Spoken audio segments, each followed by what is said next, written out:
Não acredite em tudo que você pensa. E eu quero convidar você a acompanhar a leitura da palavra de Deus, que vai ser projetada aí. Se você tiver Bíblia, acompanhe na sua Bíblia.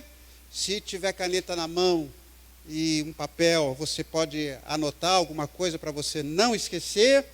E vamos então à palavra. Agora, eu, Paulo, apelo a vocês com a mansidão e a bondade de Cristo, mesmo ciente de que vocês me consideram fraco pessoalmente e duro apenas à distância, quando lhes escrevo. Pois bem, suplico-lhes que quando eu for visitá-los, não precise ser duro com aqueles que pensam que agimos segundo motivações humanas. Embora sejamos humanos, não lutamos conforme os padrões humanos. Usamos as armas poderosas de Deus e não as armas do mundo, para derrubar as fortalezas do raciocínio humano e acabar com os falsos argumentos. Destruímos todas as opiniões arrogantes que impedem as pessoas de conhecer a Deus e levamos cativo todo pensamento rebelde e os ensinamos a obedecer a Cristo. Em meados de julho, eu preguei neste texto. Não sei se os irmãos se lembram.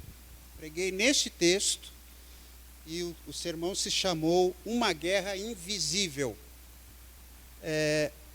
Quando eu falei sobre uma guerra invisível, eu estava me referindo ao cérebro como um campo de batalha.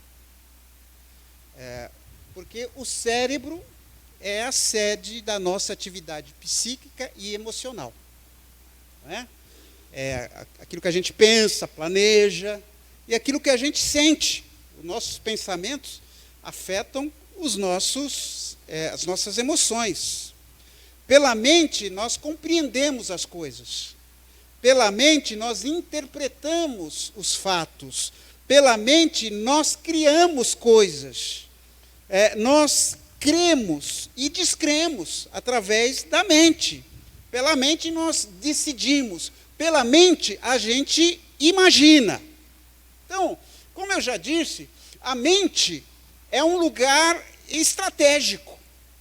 A mente é a porta de entrada de pensamentos, que tanto poderão nos conduzir à vitória, a conquistas extraordinárias, como também podem nos levar à derrota. Muita gente já é derrotada na cabeça, na mente, ou, usando o termo bíblico, no coração.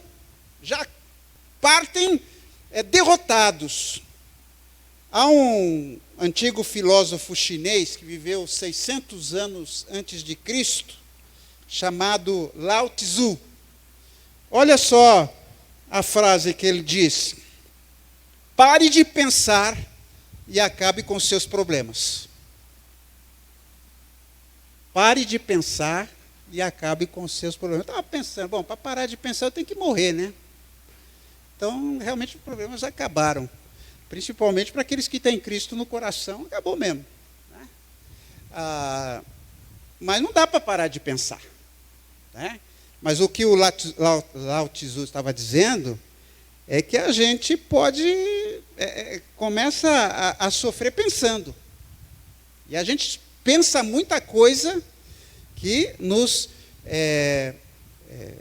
prejudicam e nos fazem sofrer. Por isso, Provérbios 4:23 nos adverte: acima de todas as coisas, guarde o seu coração, ou guarde a sua mente, guarde os seus pensamentos, pois ele dirige o rumo da sua vida. Você vai onde os seus pensamentos o levar. Isso está aí na palavra de Deus. E uma das coisas que nós mais precisamos aprender e ensinar outras pessoas é como guardar a nossa mente, é como fortalecê-la, como renová-la, porque as maiores batalhas da vida sempre começam na mente. Sempre.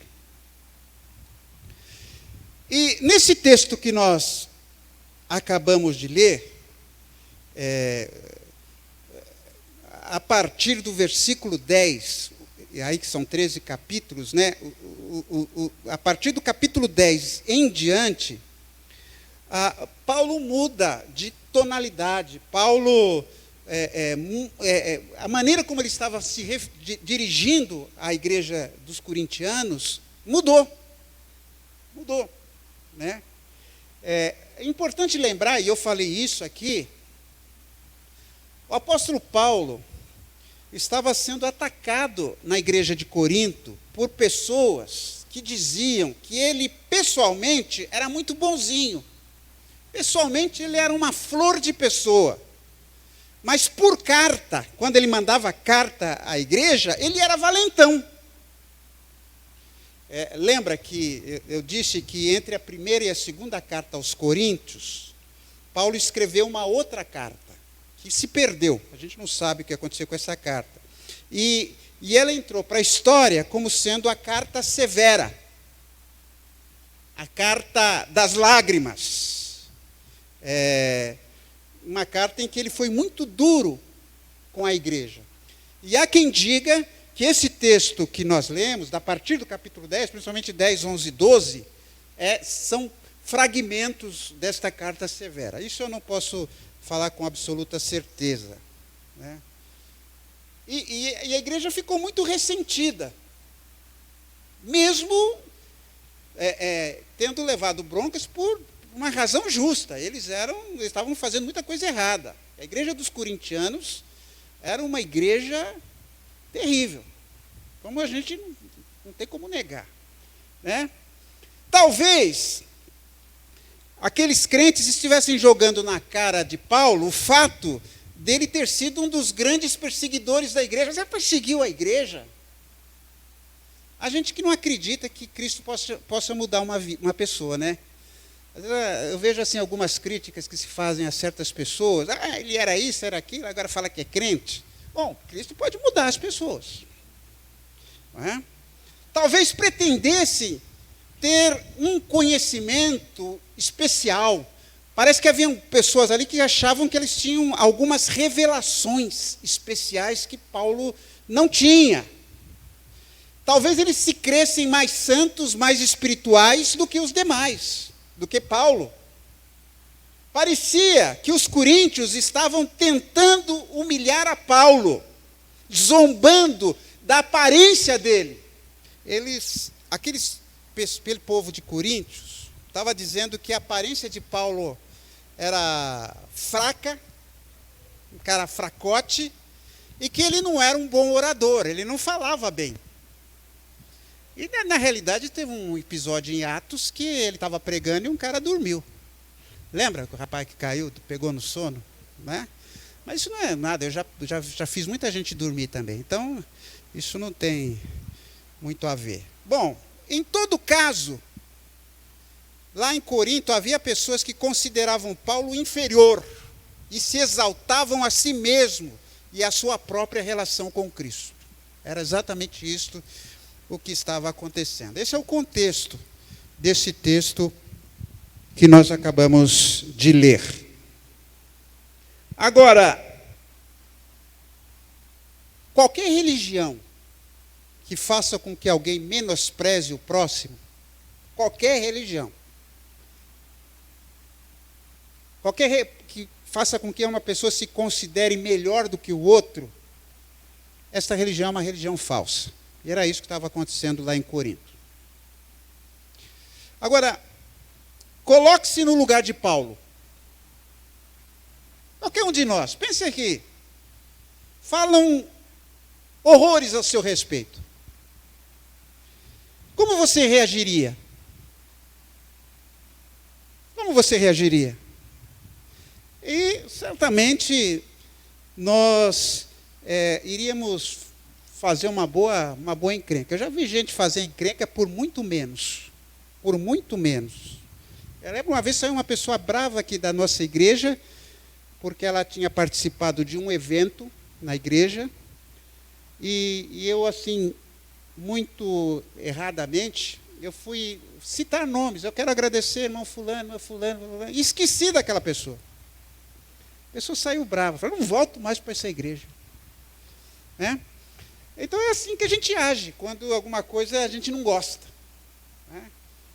Né? Mas, como Paulo agiu? Como Paulo agiu? O texto fala que Paulo reagiu com mansidão e a bondade de Cristo. Veja, ele vai falar de mente. E lembra que a mente é aquilo que a gente acredita, aquilo que a gente interpreta. A mente define as nossas emoções. Mas Paulo diz, eu, Paulo, apelo a vocês com a mansidão e com a bondade de Cristo. A palavra mansidão aqui, prautes, lá no grego, é uma palavra muito interessante. O Aristóteles definiu esta palavra mansidão como o termo médio entre uma pessoa muito zangada e aquela pessoa que nunca se zanga. É o meio do caminho. Entre o que está sempre irritado e o que não está irritado. É a qualidade de uma pessoa cuja irritação está dominada e controlada, que sempre se zanga no momento certo e nunca se zanga desnecessariamente. Uma pessoa mansa. Descreve alguém que nunca se zanga e nenhum insulto, nem injúria pessoal que receba, mas é sim capaz de uma irritação justa quando vê que os outros são atacados. Quando Jesus derrubou lá a mesa no templo, o pessoal usa, está vendo? Até Jesus. Mas Jesus não estava fazendo isso por causa dele. Ele estava falando, vocês fazem da minha casa um local de salteadores. Aqui é um lugar de ladruagem, onde vocês exploram o pobre. Ele não estava falando por uma questão pessoal. Estava falando por causa de outras pessoas. Né? Ao utilizar esta palavra, Paulo está dizendo que não se deixa levar por uma irritação pessoal. Não importa o que vocês estão falando de mim, eu não vou deixar que a ira, que a irritação me domine. Né? Eu vou falar com a mansidão de Cristo. Esperem de mim uma pessoa mansa. Aí, Paulo reagiu com mansidão e com bondade. A palavra bondade também é uma palavra muito interessante. Os próprios gregos a definiam como aquilo que é justo, e ainda melhor que justo. Bondade aqui, epiekeia, é algo melhor que justo, mais que justo. Esta palavra descrevia a qualidade que devia aparecer quando a justiça, devido à sua generalidade, está em perigo de converter-se em injustiça. Às vezes, a lei é tão genérica que ela acaba sendo injusta em determinadas circunstâncias. Descreviam-na como a qualidade que devia aparecer quando a justiça, devido a esta generalidade, está em perigo de se converter em injustiça. Existem casos em que é injusto aplicar as leis, aplicar as regras, aplicar os regulamentos. Porque os regulamentos não são abrangentes o suficiente. Há momentos nos quais a justiça pode ser injusta. Algumas vezes surgem circunstâncias nas quais a verdadeira justiça é não insistir nas regras nem nas leis. Lembra quando criticaram Jesus porque os seus discípulos estavam colhendo espigas no sábado? No sábado não podia. E Jesus disse, olha, o sábado foi feito para o homem, e não o homem para o sábado. Não é só simplesmente cumprir. Eles estão com fome. Eles têm que matar a fome. A pessoa que tem esta bondade é aquela que sabe que, em última análise, a norma cristã não é a justiça. A norma cristã é o amor. E ao utilizar essa palavra logo no começo, Paulo está dizendo que não está buscando seus direitos, que não está para insistir na lei, nem impor regras, nem impor regulamentos. Ele vai considerar essa situação como o amor de Cristo que transcende até a mais pura injustiça humana. Vai tratar, intervir na situação como Cristo mesmo estivesse intervindo. É isso que Paulo está dizendo. Eu estou falando a vocês com mansidão e com a bondade de Cristo. E para agir com esta mansidão e bondade, você precisa vigiar os seus pensamentos. Lembra? Aquilo que você pensa vai determinar o que você vai agir. No versículo 4, o apóstolo Paulo afirma: usamos as armas poderosas de Deus, e não as armas do mundo, para derrubar as fortalezas do raciocínio humano e acabar com os falsos argumentos. Eu estou usando as armas de Deus. Note que ele está falando aqui de fortalezas do raciocínio humano. Fortalezas, né, são edificações construídas para funcionar como defesa em tempos de guerra. Sabe, gente, existem pensamentos que estão tão incrustados em nós, que estão tão guardados em nós, pensamentos tão difíceis de derrubar, que, segundo o apóstolo Paulo, eles estão protegidos em verdadeiras fortalezas. Existem maneiras como nós pensamos que estão lá na nossa cabeça que a gente não consegue se livrar deles. Essas fortalezas do pensamento, que prendem certos pensamentos, podem ser a nossa ignorância.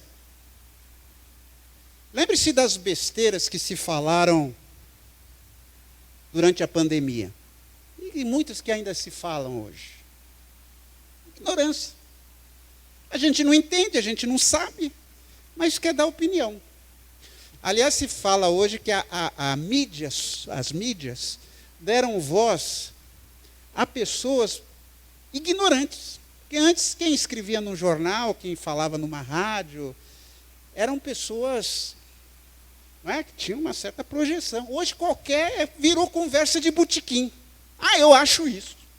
E publica aquilo. Então, há muita ignorância em nossa mente. Muitos preconceitos. Preconceitos de cor, raça, posição política, sexo, gênero. Muitos preconceitos.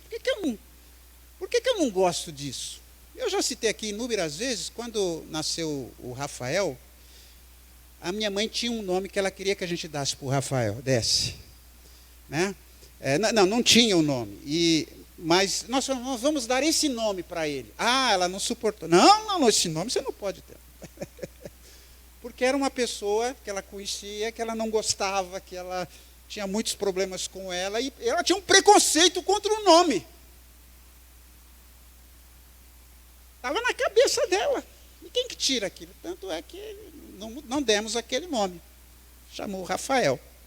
Né? Nessas fortalezas da nossa mente estão o materialismo. Pessoas que acreditam que elas valem por aquilo que têm. Então, há pessoas que vivem lá no chão, porque se julga pobre, se julga incapaz. Eu não tenho esse carro, eu não moro nessa casa, eu não tenho este emprego. Pessoas que acham que valem por aquilo que tem. Então, se eu tiver muito, e não é à toa que a gente é tão materialista. Eu li uma história essa semana. Um viajante foi visitar uma pessoa muito piedosa, que ele conhecia de longe, e estava viajando, passando por aquela cidade, e passou na casa dessa pessoa piedosa. Ele foi com 2 malas. E chegou lá, e ele ficou muito impressionado com a pobreza. Só tinha uma mesa, uma cama, uma cadeira, mais nada. E aquele viajante falou assim: puxa, mas você tem tão pouco. Você poderia ter muito mais. E aquele homem piedoso olhou para as 2 malas e perguntou para o homem: você só tem essas 2 malas?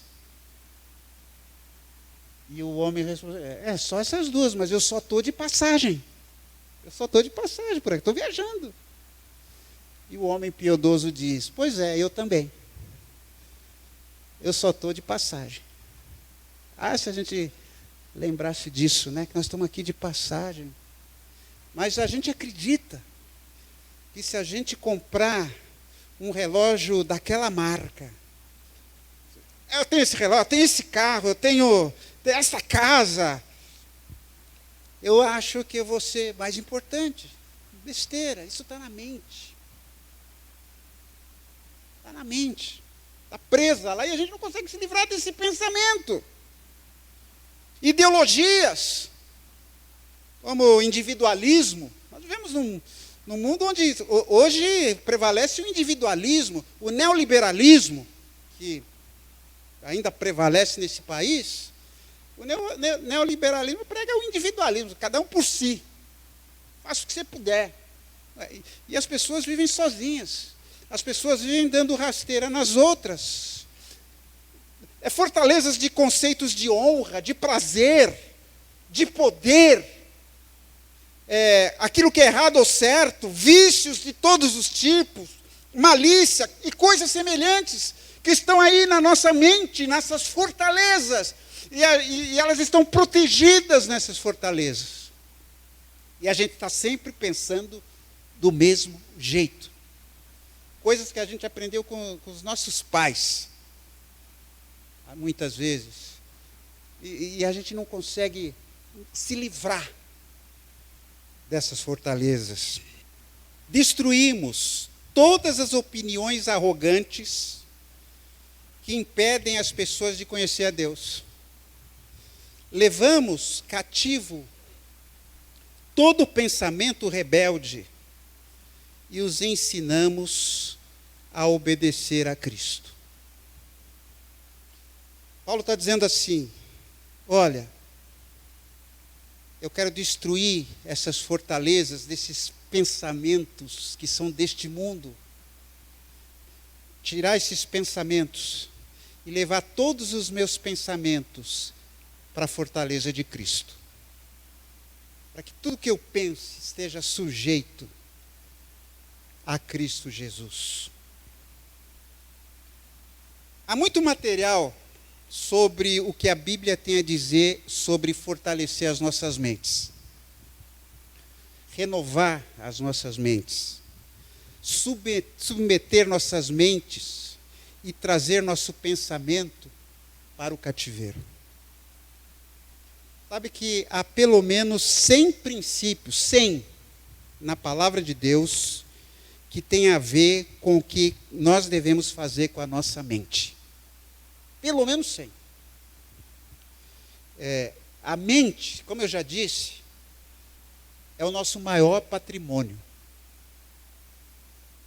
O que você tem de mais importante, de mais valioso, não é a sua casa, não é o seu carro, não é o seu guarda-roupa, é a sua mente. E a gente precisa guardar a mente da gente. Mas apesar dessa senha, o que eu quero fazer é apenas apresentar alguns princípios simples para fortalecermos a nossa mente. Dos muitos princípios que existem na palavra de Deus. E hoje, eu quero apresentar apenas o primeiro princípio. E este primeiro princípio é o título deste sermão. Não é? Aliás, eu tirei esse título também de um livro de um escritor japonês, que é exatamente esse título. Não acredite em tudo que você pensa. Não acredite em tudo que você pensa. Nós sentimos naturalmente que se nós pensamos algo, deve ser verdade. Porque está dentro de nós. Mas só porque você tem uma opinião sobre alguma coisa, isto não torna aquilo verdade. Entende? Às vezes você pode estar errado. O mundo coloca sugestões em nossas mentes que são falsas. Somos bombardeados com ideias falsas o tempo todo. E claro, Satanás faz sugestões o tempo todo. Mas o problema é muito mais profundo do que Satanás. Todo mundo tem uma doença mental. Todo mundo.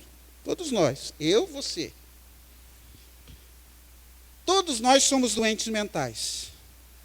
Sabe o nome dessa doença? Pecado. Pecado. E a Bíblia usa pelo menos uma dúzia de frases diferentes para a condição de nossas mentes sob o pecado. Eu separei algumas aqui. Nossas mentes são confusas. Isaías 19:14 nós lemos: o Senhor enviou sobre eles um espírito de confusão.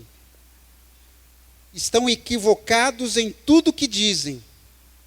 Fazem o Egito cambalear como um bêbado em seu vômito. Nossas mentes são confusas. Aqui o texto de Isaías está falando do Egito, uma profecia sobre o Egito. Pensamento confuso, misturado, desorganizado, falta de orientação. Essas mentes são assim. Nossas mentes são fechadas.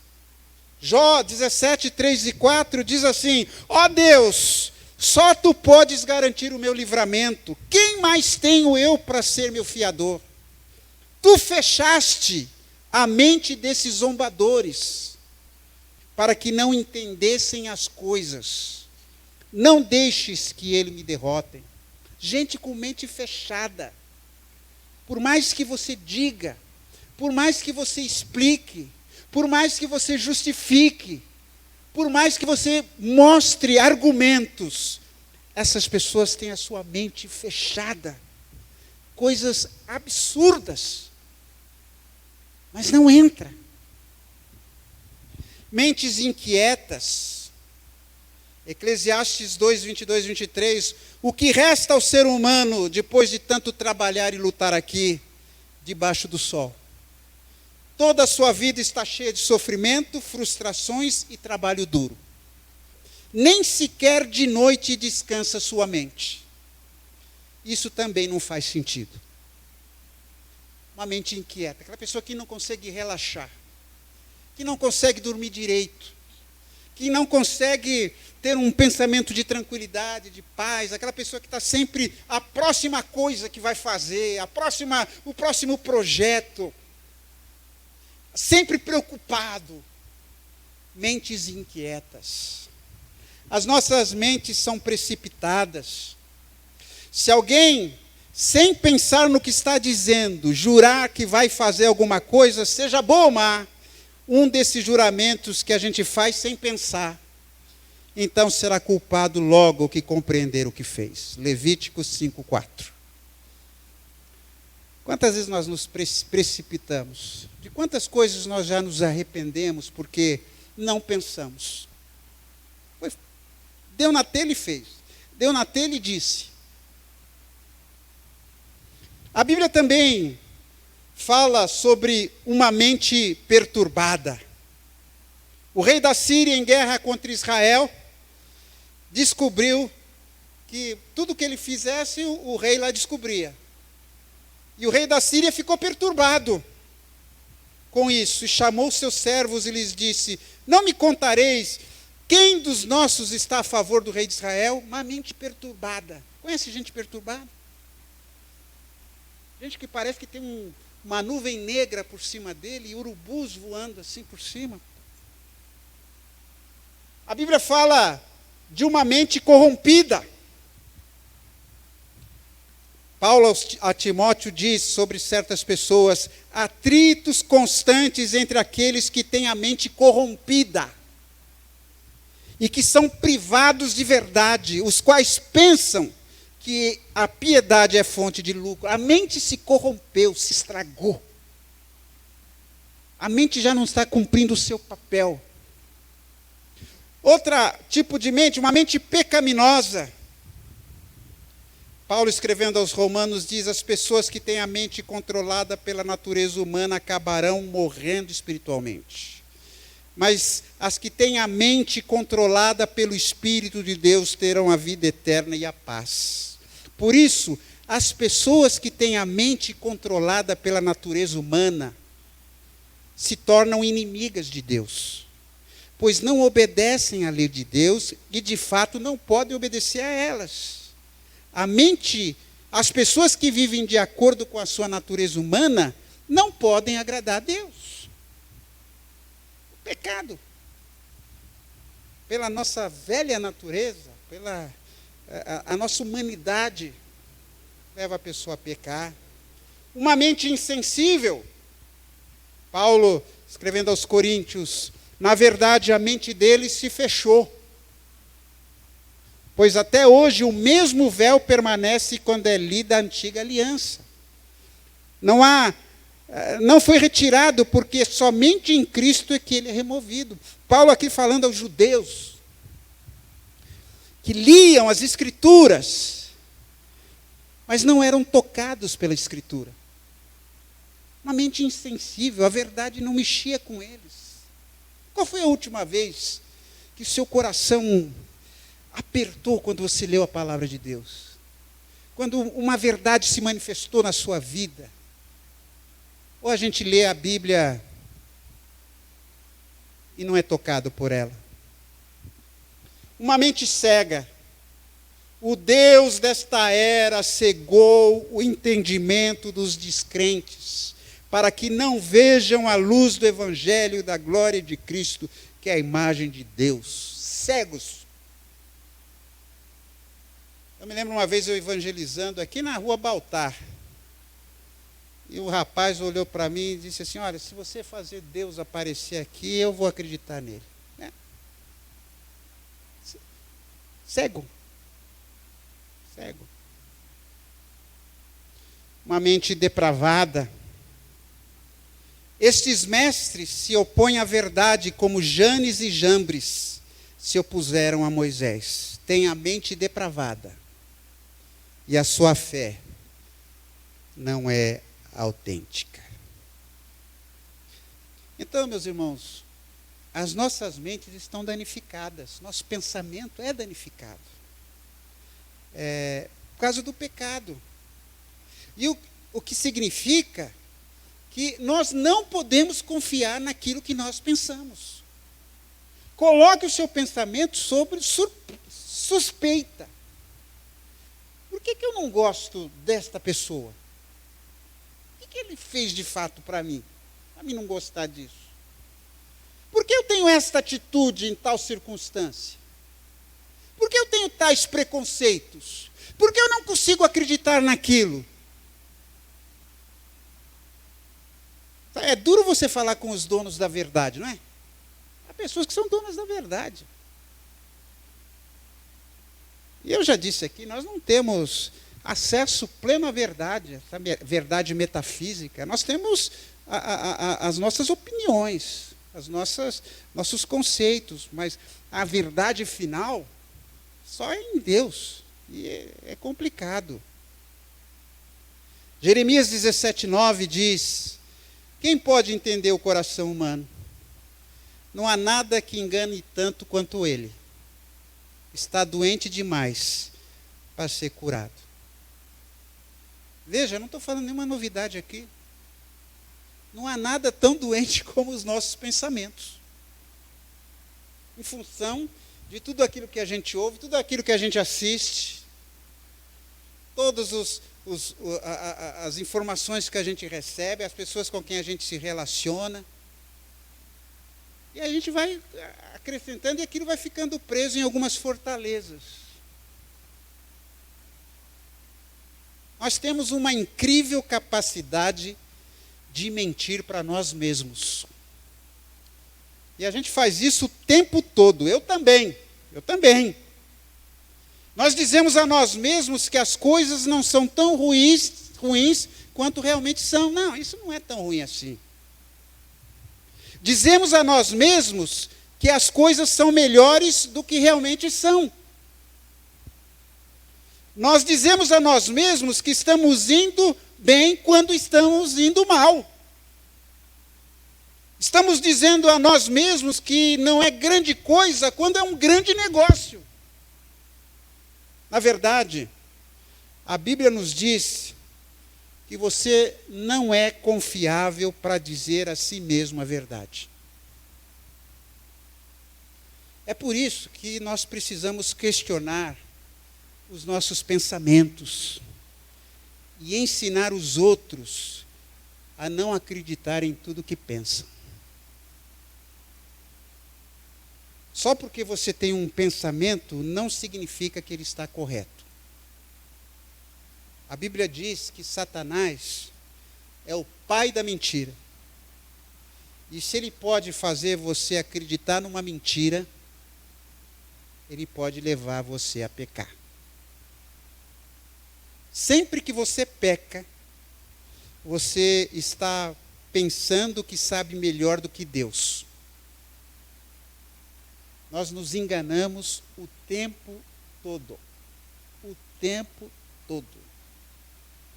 Um exercício que eu tenho feito, e ainda estou no princípio disso, estou me exercitando, estou lendo, estou tentando praticar, é o exercício de estar presente no momento presente.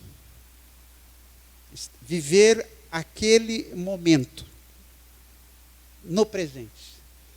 A gente, sabe, grande parte dos nossos pensamentos fluem aí, não dizem nada, mas outra grande parte são problemas, são julgamentos, são preocupações com coisas que nunca vão acontecer, interpretação de fatos que nunca ocorreram. É isso aí que acontece com a nossa mente.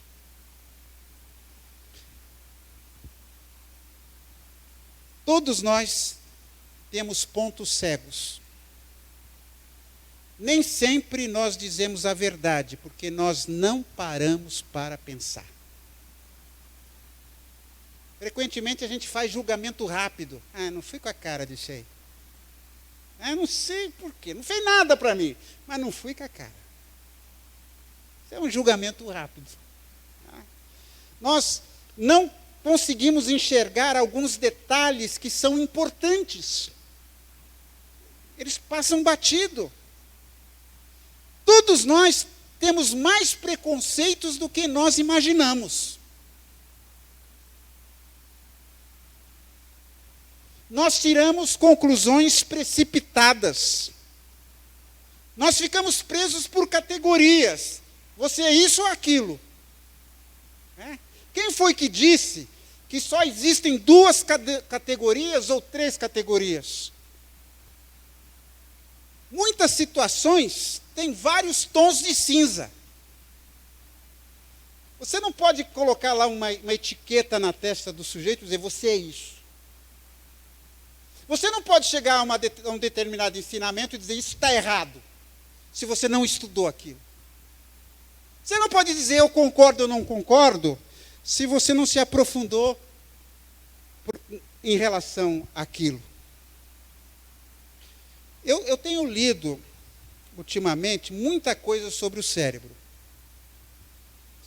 E uma das coisas que eu aprendi, eu achei muito interessante, é que o nosso nervo óptico é o único nervo que vai diretamente para o cérebro. Então, o nosso nervo óptico, não sei bem onde ele está, mas está aí, ele vai direto para o cérebro.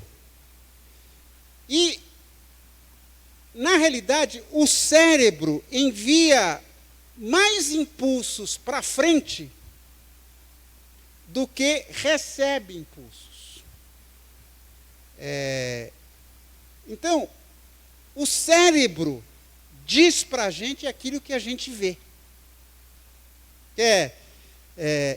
Na realidade, nós estamos já pré-condicionados pelo cérebro. Vou dar um exemplo bem simples.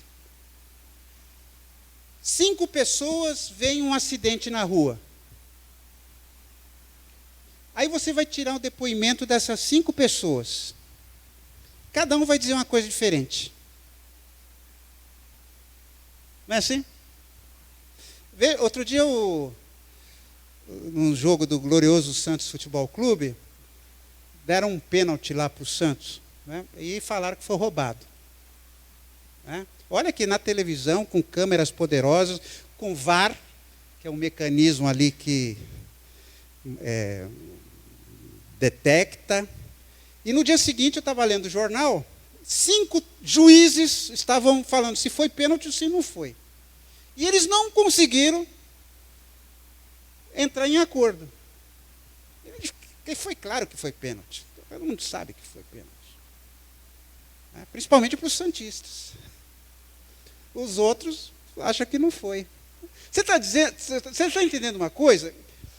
A gente não vê aquilo como exatamente é. A gente vê à luz do que está lá no nosso cérebro.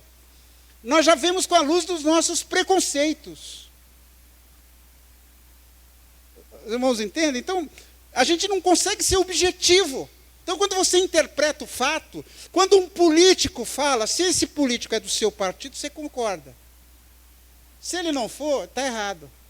Só rouba o partido do outro. Você não consegue ter essa isenção de pensamento. Então, a gente precisa ter muito cuidado. Então, nós não podemos acreditar no que pensamos. Por quê? Porque nós temos essas fortalezas aqui que a gente precisa destruir. Eu preciso parar de pensar que carioca é preguiçoso. Olha que eu morei no Rio de Janeiro. E vi como aquele povo trabalha. Num calor de muitas vezes de 40 graus. Mas a gente fica aqui, não, carioca é preguiçoso. Recentemente, o governador de Minas Gerais queria dividir, né, o Sudeste, o Sul-Sudeste, contra o Nordeste. O preconceito. Não, esse pessoal só está querendo mamar aqui, etc. E aí isso vai ficando na cabeça da gente. E a gente vai pela cara, pelo partido, pela igreja que frequenta, pela roupa que veste. Vai ficando ali. E a gente vai levando os nossos pensamentos. A gente só acredita no que nos convém. Aí naquela hora a chavinha da fortaleza abre, sai aquele pensamento, a gente pensa, a gente julga e depois volta. E continua assim. É difícil destruir fortalezas. Fortalezas da mente. E a gente precisa ter muita graça de Deus para levar todo o pensamento cativo à obediência de Cristo. A gente poderia citar Filipenses, né, tudo que é verdadeiro. Isso é verdadeiro? Isso que eu estou pensando é verdade? Como é que eu posso... quais as evidências de que isso é verdade? Ou é um preconceito meu? Tudo que é justo, é puro, tudo que for de boa fama. Você já imaginou se a gente pudesse... Eu vi um filme há muitos anos atrás, em que a pessoa ia num julgamento, ela sentava numa cadeira e os pensamentos dela eram projetados. Todo mundo via o que ela pensava. Você gostaria de ter um negócio desse? Eu não queria, não. Então, nós temos armas. Armas. Paulo fala da armadura de Deus. Mas eu vou dizer uma coisa para você. A nossa principal arma está aqui. Se essas palavras aqui... Eu tenho estudado algumas religiões recentemente. Tenho estudado o budismo, certas religiões hindus. E uma coisa que eu noto é que nada que eles dizem é novidade à luz da palavra de Deus. Tem outro jeito de se expressar, mas está tudo aqui. Fico impressionado. Então, assim, você quer destruir fortalezas mentais, seus preconceitos, suas antipatias, e etc. Compare esse pensamento aqui com a palavra de Deus. Seja bombardeado, bombardeie essa fortaleza aqui com a palavra de Deus. Mas começa assim, por que eu não gosto de tal coisa? Por que eu tenho tanto ódio daquilo? E vai lá e leia. Uma coisa que eu aprendi recente, não tão recente, mas é assim, eu leio muita notícia, muito jornal, revistas, etc. E quando eu não gosto do cara, eu já nem leio. Então, por exemplo, o Estado de São Paulo, eu não lia o editorial do Estado de São Paulo. Eu achava... Aí alguém falou, não, você precisa ouvir a pessoa com quem você não concorda. Porque senão você está fazendo um julgamento leviano. E eu tenho feito muita força para ler. Xingo muito o sujeito, mas eu xingo como pastor, aquela piedosamente, né? Mas a gente precisa ouvir as pessoas, não simplesmente jogar o pensamento. Então, não acredite em tudo que você pensa. Quando você pensar uma coisa, dá uma conferida aqui.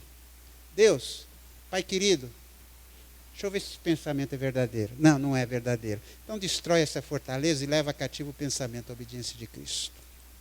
Amém? Então que Deus nos abençoe.